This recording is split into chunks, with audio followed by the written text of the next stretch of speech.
The tabletop takeaway. Game mechanics on display. Three designers share the stage. Pick a genre and we'll play. The tabletop takeaway. Welcome to the Tabletop Takeaway. I'm Charlie McCarran. I'm Trevor Muller-Hagel. And I'm Ananda Guneratne. Recently returned from a big trip. Yeah. And- Yeah. Yes, I've been in Sweden for the past month and a half, and it's been great. And we are out of content. Yep. Officially out of content. Yep. We had to be a little creative with this series, which we decided since Ananda was gone, what are Trevor and I going to do? Well, let's interview each other. And then Ananda will get back at the perfect timing so that we can have this episode the next week. Yes. This is stalling until I get back. Oh, yeah. And now you're here, so we get to interview you about your life and your game design. Yeah. And just everything. life in general. Yeah. Yeah. It's pretty chill, casual. We were not intense, I don't think, with each other. I mean, I listened to the episode. Oh, good. I didn't at all. Yeah.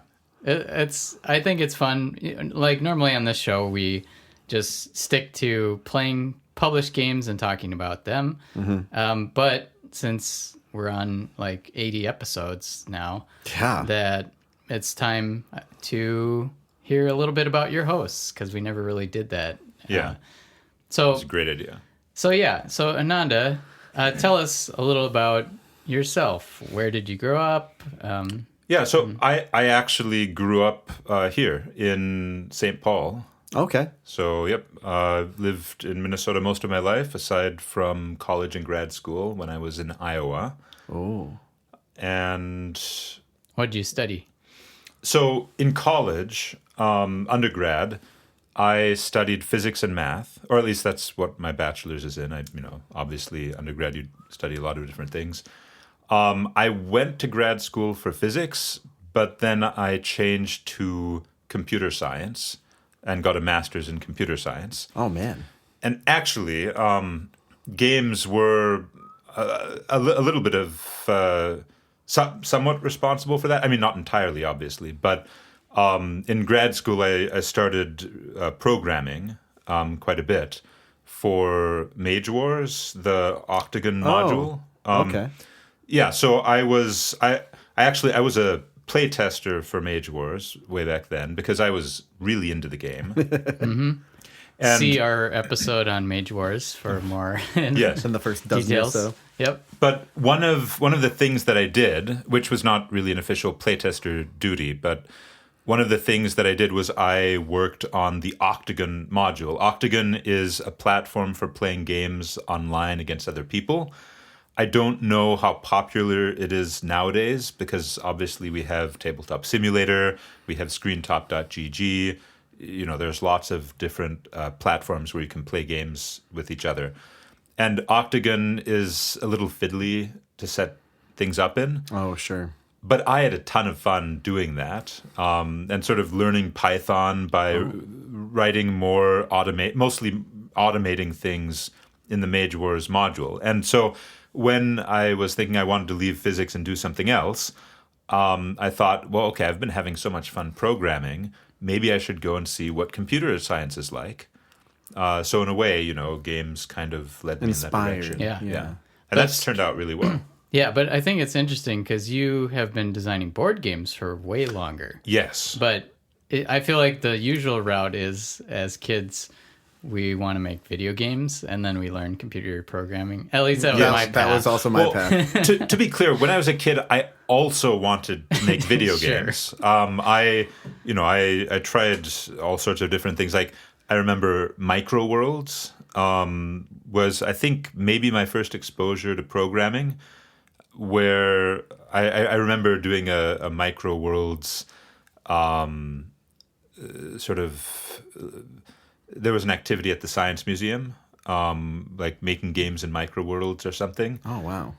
It's like this very simple language, and there's a turtle that moves around on the screen and draws a line. And it's not really a language for making games, but I also tried. I tried RPG Maker, Oh yeah, me too. and I also used Game Maker, Game Maker Studio. I think in high school. So I did also want to make video games, but I've been making board games a lot longer than that. Because you sent me your spreadsheet one time of all your Yes. game ideas. It was impressive. It was a lot. Yeah, I think I'm up to like 160 on that. Oh. I went back and found all of the game ideas that I could remember or that I had, material left over from. Some of them were just ideas. I didn't actually have a prototype, but I thought it would be good to catalog all of them. Oh yeah. So over the years, there's about 160 that I can remember. Probably more that I don't. But I drop ideas a lot. Sure. Yeah, you pursue it for a little bit, and it's like this isn't going to go anywhere. Let's Yeah. just let that lie. Yeah. Yeah. What do you think your secret is to being prolific creatively? I mean, it just. I think it's just that I like thinking about game design, I like making up games in my head. If I'm not doing anything else, if I'm going for a walk or a bike ride, my brain just sort of comes up with new ideas. So like I'm never bored. Yeah. You make games for yourself, Yeah, which is making games. Yeah. yeah. I think we've talked about this. I have the same feeling. Like, I can't remember the last time I was actually bored. yeah. Which is also due to, like, screens and stuff. Sure. Distractions keep Yes. you not from being bored. But yeah, it always surprises me when people say they're bored. Oh, I'm so bored right now doing this podcast. Yeah, so, and like I remember back when I was really into Mage Wars, for example, I was really into coming up with content. And there were some times when ideas would just come to me and I had to write them down. Oh, yeah. And it was very, very distracting. Yeah. Yeah. Because you'd rather just, like, Well, have a free flowing. Well, like sometimes I needed to go to bed, but then I had an idea, so I would have Right. to get up and Oh, write yeah. it down. Yep. Yeah. So I guess we should talk about your upcoming game. Well, there's a lot of upcoming games, but your published game, Sprocket Forge. Yeah. Yes. Tell us about that one.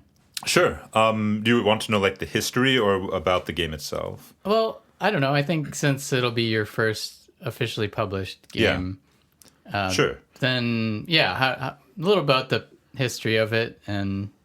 Okay, well, I can go way back with the history. Oh, okay. Well, Yeah, this so- is a historical episode, so yes. Sure. So when I was a kid, and I promise this is relevant,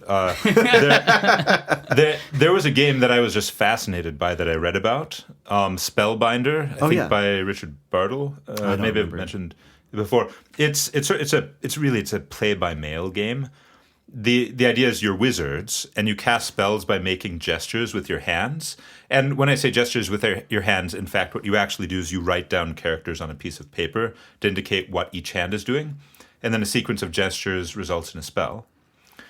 And I tried playing this as a kid and it wasn't that engaging, in part because I tried to play it in real time. Oh. But the idea kind of stuck with me. And so then much later, I think this was after grad school, after I got a job and moved back to the Twin Cities. I was working on a game inspired by that called Weavers. Weavers. Yes, and in Weavers, This might have been the first game I playtested of yours. I don't think so. No, because I remember. No, I remember it was it was like stock a stock market. Yeah, it was like okay. the first. Yeah, it was a stock market game. Early on, though. Early Weavers. on, Okay. yes. Yeah. So Weavers involves playing spells, and each spell has an immediate effect when you play it, and also an effect that occurs if you complete the spell. And another one of my big inspirations for Weavers was just the idea of foreshadowing, because I had this idea that, okay, you play the spell, you're foreshadowing the big effect. You have the small immediate effect and the big effect after several turns. So your opponent can see the big effect coming, and so they can prepare for it by playing their own spell, which they also need to time correctly, because if you're doing a bunch of damage, they want to time their shields so the shields come on the turn when the damage comes. Oh man. So, the issue that I ran into with Weavers is it was a little bit tedious, because in order to indicate progress on the spell, you complete one step of the spell every turn. Oh. So like this, the spell has 4 steps. The first turn you have to complete the first step, then the second, then the third. If you miss a step, the spell fizzles. And to track the progress, you had to put cubes on the card. And this was very tedious, because if you have 5 cards out, you have to go every turn and put out 5 cubes, 1 on each card. And so I was trying to think of a way to solve this. And at first I thought, well, okay, instead of, if we want to get rid of cubes, what if you can just rotate the cards to mark the state? Mm-hmm. You have a tracker on the outside and you rotate it to the current, whatever the current state is.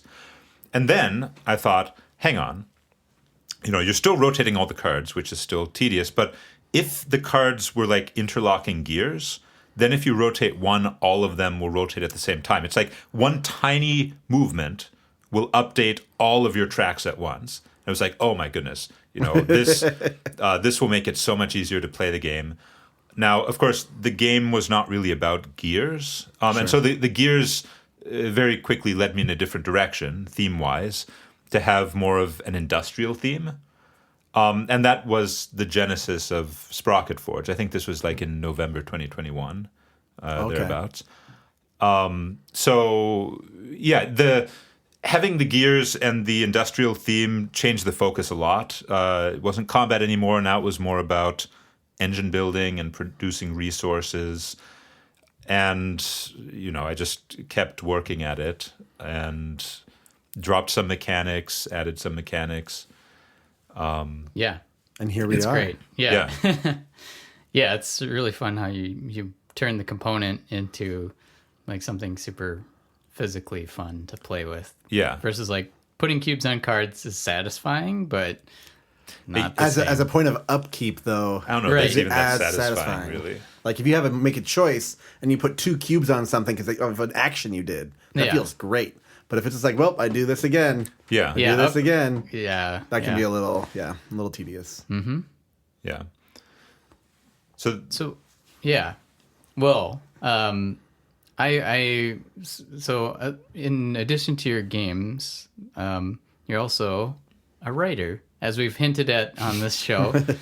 yes, I've been working on different versions of a book about board game design for several years now.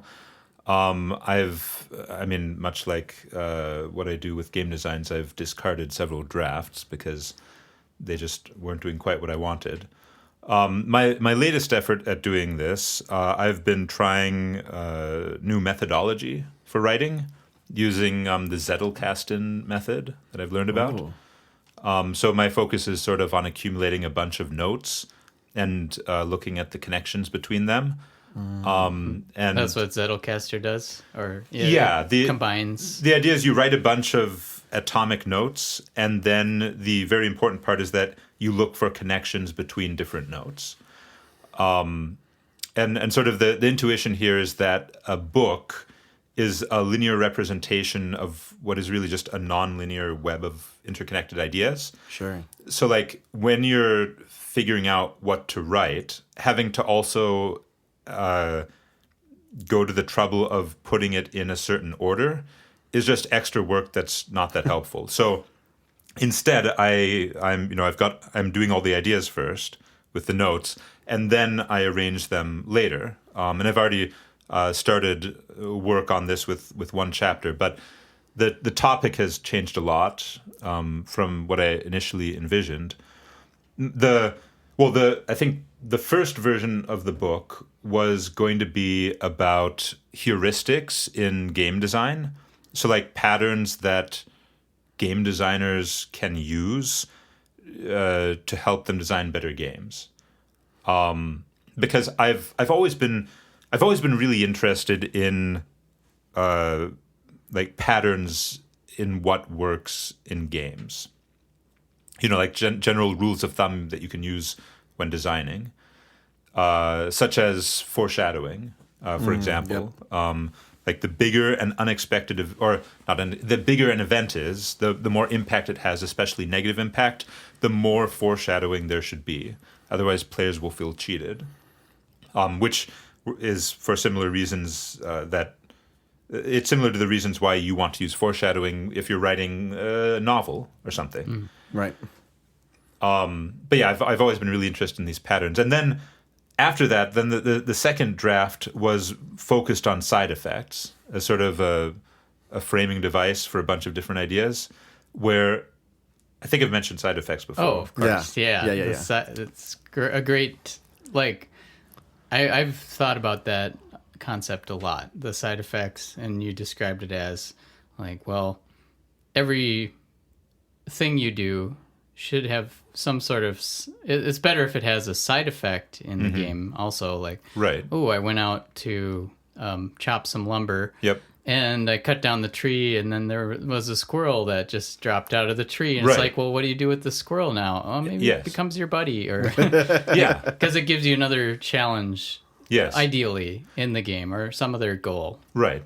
Yeah, that's right. That's one of the big benefits of side effects. It lets you continuously create goals for players because everything they do has unintended consequences that will naturally create new goals for them to pursue. But there's a ton of other benefits to side effects as well in various aspects of the game. So that was the second draft, focusing on side effects. And then I didn't like the overall organization.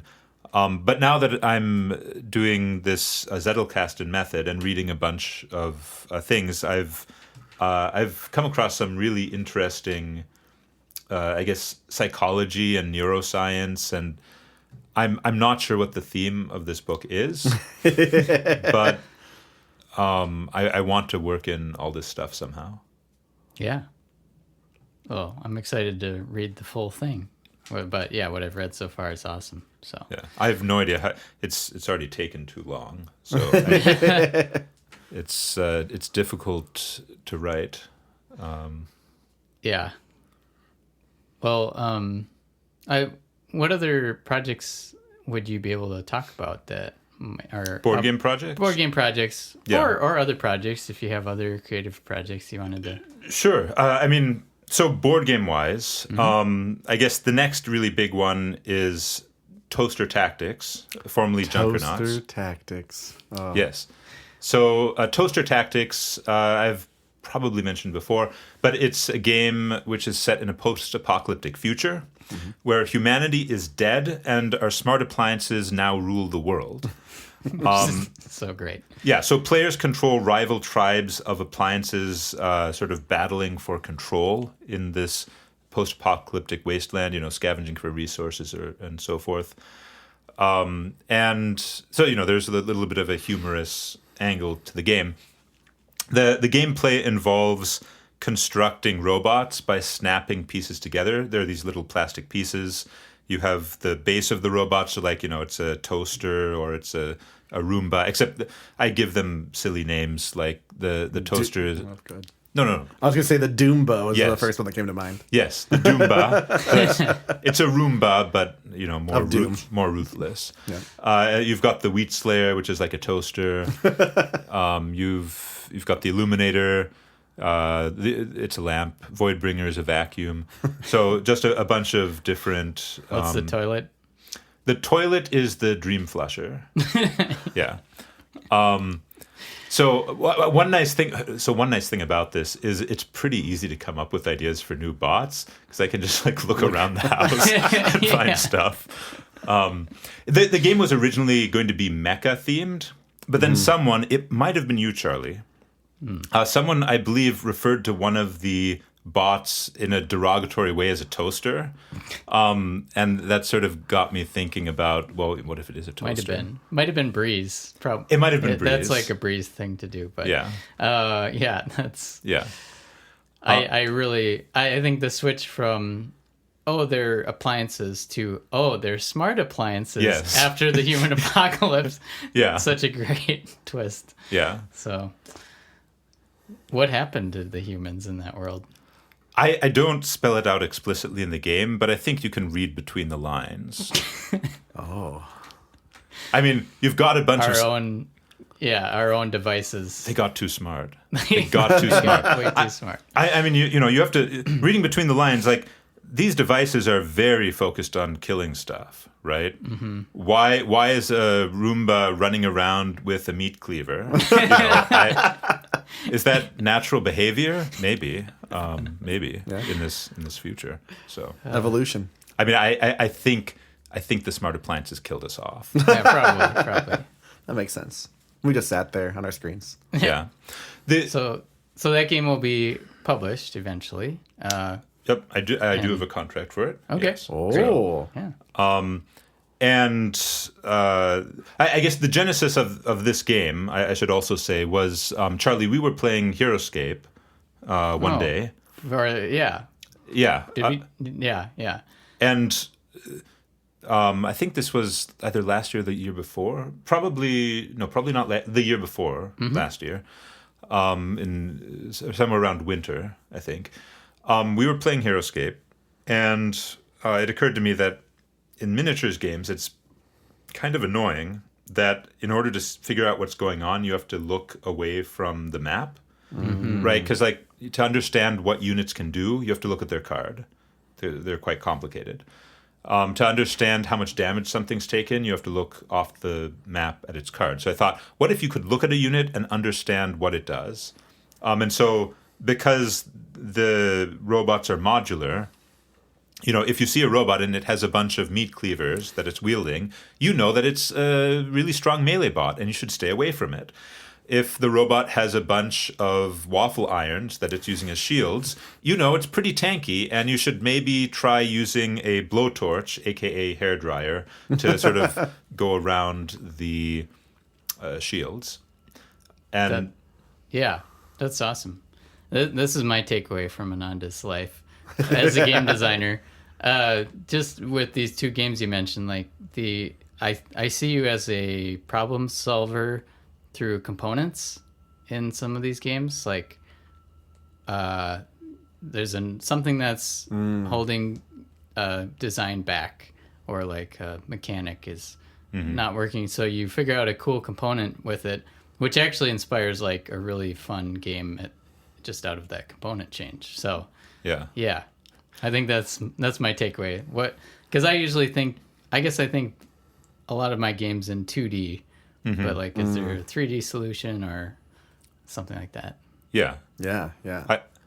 I would say I pay a lot of attention to upkeep problems, which you could also describe as like friction, friction in the game experience, or I think sludge is a term like sludge. That's you, yeah.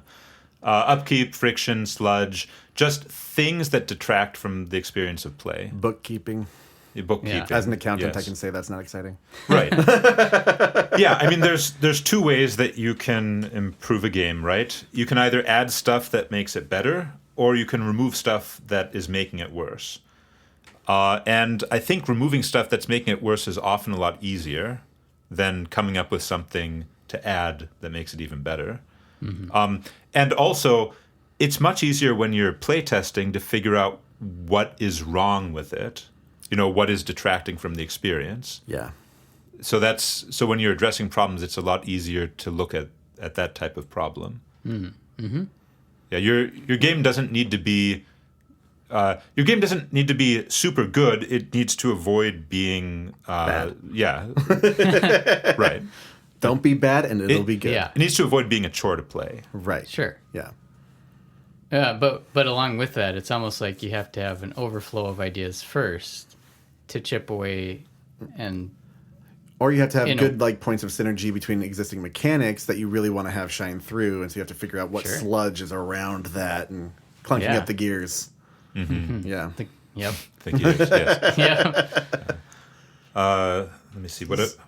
So for my takeaway from Ananda's life, Yeah. I really can appreciate the intense detail that you look at things, and you really thinking about things, if that makes sense. You think about finding structures and ways to think about things and how to solve problems that can give you a framework for solving problems in the future.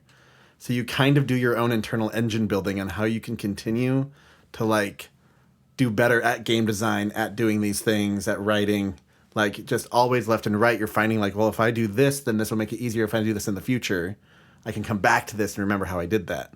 Having a huge list of, game designs that you've done, you can go back to that and see like anything sparking inspiration. Oh yeah, I had this idea once. What if I built this thing that I just came up with and put it onto that? And now it's an actual game. Now I can get excited about this again.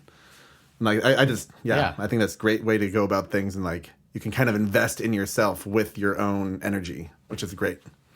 And on that note, like you've created games for us to play to create games. Yep. Like using In This World as like, well, what if we did this for game design? Or like our shuttling idea of like, okay, come up with ideas, and then as a group we kind of like pass the games back and forth. I still have Bleak Friday at my house. I've been thinking about getting back to working on Bleak Friday because I think the name alone is it will sell 1 million copies. Yeah. We must have mentioned that in a previous episode. Oh yeah, but maybe half the people haven't heard that episode. Yeah, but we did a brainstorming. Yeah. Game storming using the shuttling method. Yep.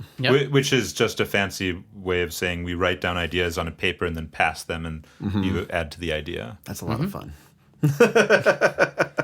Which is the same thing we do to generate ideas for Legends of the Boatman. Mm-hmm. Oh, sure. And to feed into another question for you, so you've tried creating this Legends of the Boatman for this retreat we do. Yeah. Which is, I guess, a social deduction epic. Yes. Big group game. Yeah, it's a custom-built social deduction game where the players don't know what the rules are. Yeah. So I hope you can figure out a way to bring that to the public too. Yeah. Mm-hmm. I'm not sure how exactly, because the sort of specifically handcrafted nature of it, I think, adds a lot. Well, also it's obviously if you have a game where people don't know what the mechanics are, you can only play that iteration of the game once with those people. Right. Mm-hmm. Which is a big challenge. But there are mega games that are played often at like conventions and things. Mm-hmm. So finding a mega game group might be a fun way to go about that. Oh my goodness. Or having that as an event at a convention. Yeah. Yeah. There we go. Oh no. So, what has he done? Well, it'd be cool to touch quickly on your video games too, because I know you are making some games, kind of side projects. Yeah, I'm not as active on making video games, but I do have one published video game, Ice Words, which is a word game about a penguin hopping around in an iceberg, pushing things into the water.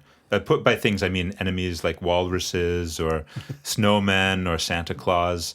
And the game actually originated as a word game about wrestling.